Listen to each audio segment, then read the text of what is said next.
Let's queer up breaking news. Stonewall Pride survives last-minute challenge from new Wilton Manors Pride. Queer News Tonight has been following developments for the 2024 Stonewall Pride Parade and Festival. In mid-December, an email suggested that the city of Wilton Manors would not be issuing a parade festival permit until a $45,000 bill for BSO law enforcement was paid. That email became public to other community interests, and then comments began circulating that Stonewall was in jeopardy of not happening. This resulted in another organizing group forming to host a Wilton Manors Pride event. Yesterday, the City Commission met to discuss a $50,000 title sponsorship of Stonewall Pride. The new group, called Wilton Manors Pride, spoke at the Commission meeting asking for 15 minutes to be added to the agenda to talk about their plans. Stephen Crawford, Chuck King, Gary Van Horn spoke about concerns of cancellation of Fort Lauderdale Pride and that the group had formed to help ensure there was a Pride in Wilton Manors. When you go to the web address, wiltonmanorspride.org, it then takes you to flockfestevents.org. The Commission discussed becoming title sponsors of Stonewall Pride. Stonewall Pride President Jeff Sterling spoke and was asked questions by commissioners. Most questions focused on how to better improve Stonewall Pride, admission and management of gates, and organizational issues. Sterling reminded the Commission that Pride faced multiple significant issues for the 2023 event, including the politics in Florida, such as anti-LGBTQ+ and drag issues at the parade and festival. He also referenced the tremendous weather event that caused significant rains. He estimated that Stonewall lost approximately $130,000 in gate receipts because of weather and a reduction in participants. In discussing his city sponsorship, Commissioner Paul Rowley said during the meeting, quote, "With what we are facing from Tallahassee and the LGBTQ+ community, one bad year is not a huge issue. Stonewall is Wilton Manors. This is no time to be bickering," end quote. Commissioner Mike Brocky said, quote, "I've asked to sponsor Stonewall over the years. It's our city that looks really great or really bad. Other cities would have supported this," end quote. Commissioner Chris Caputo focused on the finances and how to make Stonewall work. He especially zeroed in on finding ways to increase revenue from ticket sales, cashless systems, and more. Commissioner Don D'Arminio asked many questions about gate admissions, creation of separate lanes to speed access, and improve financial transactions. Perhaps the most significant question was if Stonewall Pride was in any jeopardy. The answer from Wilton Manors Mayor Scott Newton made it clear. He said, quote, "I don't know where all this started. Stonewall Pride is not in trouble. This was never going to happen. This city would have this event. We're in January, starting over with just 4 months. Time is short. The best is to let Stonewall happen," end quote. Addressing the idea that there would be another Pride organization or group, Newton spoke directly to those in attendance, saying, quote, "If you wanted to do something, you should have started in October. If Jeff can't do this, we are here. But now you are saying we are taking it over," end quote.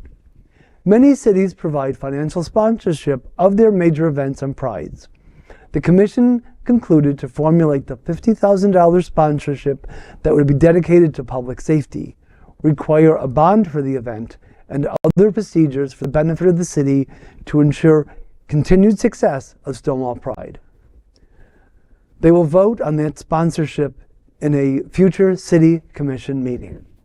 At the end of the meeting, Commissioner Bronke asked Mayor Newton if he would allow the request for the new Pride organization to outline and speak what their plans and requests are. Newton invited them to speak. Stephen Crawford stood and replied, no. So it seems Stonewall Pride is in place and moving forward. I have to say that one of the things that I love about living in South Florida is that our Pride season runs from January, beginning with My Hollywood Pride, and runs through October with Miami Shores Pride. Yes. So I'm so relieved to know that while other regional prides have been canceled or rescheduled, Stonewall Pride's future in Wilton Manors has been secured, and we'll all be able to celebrate together on Wilton Drive in June. Well, and I think that was why people were scared, because we lost Pride Fort Lauderdale this year, right? And then we also lost Gay Ocho down in Miami. So, I mean, I think people were afraid, you know?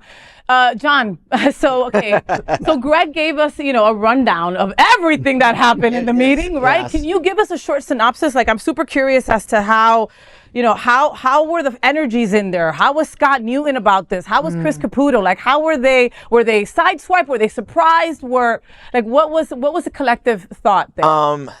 People knew what was coming. This was on the agenda.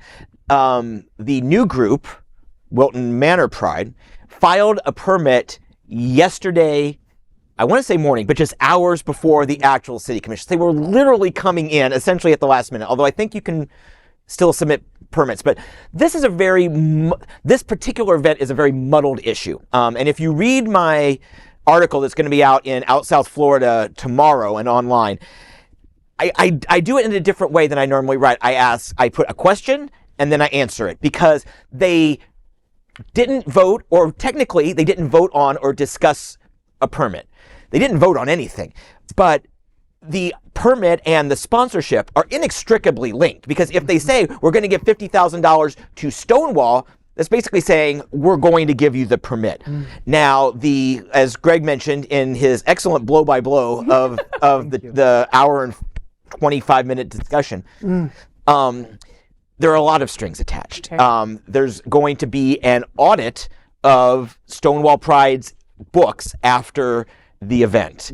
They want to make sure that organizers, including Jeff Sterling, do more to control gate revenue. Last year, I was shocked to learn the amount. Apparently, up to 40% of gate revenue is missed because people sneak in. And it's a very porous. We're a street. We're not in a closed-in park. And Jeff told me afterwards that they have, now that they're pretty much going to get the permit, they're going to move forward with some of these buys. They're going to buy like those plastic fences, those plastic web fences that you can unroll. They're going to buy those and attach them also with, I think, some metal barricade on top of the barricades that are already on the side streets, to try and force people to go around and go to one of the several paying gates. I think also another issue was that most of the people in the parade, it's a very highly populated parade. There's a lot of people in the parade. And Yes. a lot of those people would just come in to the parade, to the festival after without paying. Also, Yes. because they were in the parade already. Yeah, the commissioners also want a shorter parade, and I'm kind of sympathetic to this issue, because like How long was it last year? An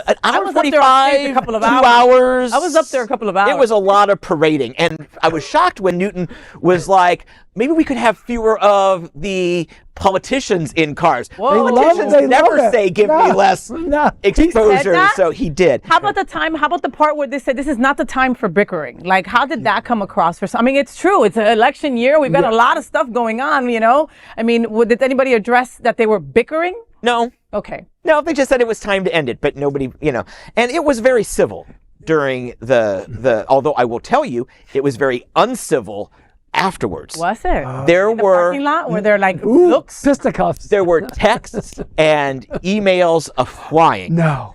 People calling other people liars, people saying that they exaggerated certain things. I mean, it's Catty. It's catty. Catty gay boys. All right. But so one thing, I'm sorry, Faye, one thing before we move on.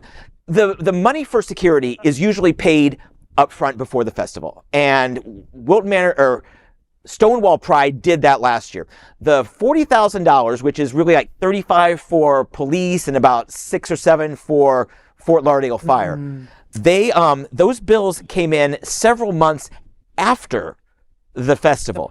Jeff didn't have those bills. I think he knew they may come, but he didn't have them. And of course, when most nonprofits do an event on an annual basis, they don't have a lot of money at the start of the cycle, and that's in October. that's where this is. You know, you're starting to bring in sources and things, which is another reason I think that the city was willing to be a little bit more forgiving once that came out. It's not like they said for months, no, we're not going to pay this. No, we're not going to pay this in July. No, we're not going to pay this in August. They didn't get the bill until September or October. And again, the weather was horrible last year. They did lose a lot of money, right? Again, deal with the people that you already know, right? Instead of bringing somebody new in. But they did give them the opportunity to put in a bid next year if they wanted to. Absolutely. Right? All right. So I asked Stephen Crawford for a statement, and he wrote a lot. But I'm just going to read you the end of it, okay? Wilton Manors Pride remains steadfast in our commitment to supporting Stonewall Pride as needed in the future. Positive outcomes include a collective effort to elevate the Pride event while fostering transparency and accountability for all involved.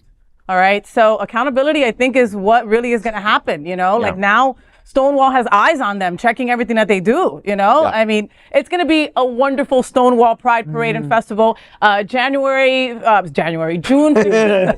June 15th. I'll be up there on the main stage with Al commentating the parade. We're going to have a great time. Buy your tickets before you get there so you don't have to pay the $10 at the door. And thank God, we know it's going to happen and we're good. Right? Sure. Next. Check back with me. Check back with me. Keep on with the story for sure.